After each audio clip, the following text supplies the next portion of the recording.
We're the Canadian COVID Care Alliance, and our alliance of over 500 independent Canadian doctors, scientists, and healthcare practitioners is committed to providing quality, balanced, evidence-based information to the Canadian public about COVID-19 so that hospitalizations can be reduced, lives saved, and our country safely restored to normal as quickly as possible. Pfizer's original trial report that came out in December 31st of 2020. It was published in the New England Journal of Medicine, and it showed 2 months' worth of safety and efficacy data. It described how the trial started with over 43,000 people divided into a treatment group and a control group, and how for 2 months they followed them to see who developed COVID-19. The report claimed that the inoculations were safe and showed 95% efficacy 7 days after the second dose. But that 95% was actually relative risk reduction. Absolute risk reduction was only 0.84%. Many people don't know the difference between relative and absolute risk reduction, so we're just going to show you what that means.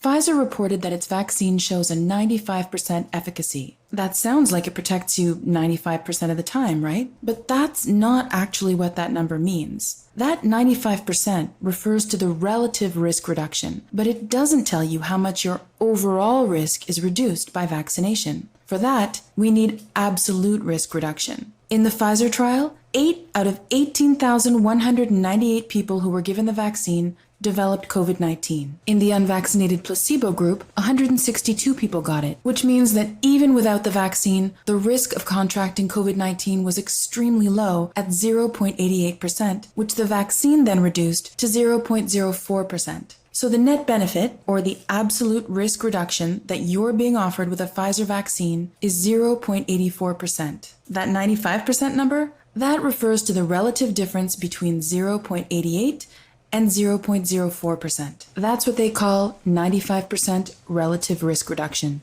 And relative risk reduction is well known to be a misleading number, which is why the FDA recommends using absolute risk reduction instead. Which begs the question, how many people would have chosen to take the COVID-19 vaccines had they understood that they offered less than 1% benefit?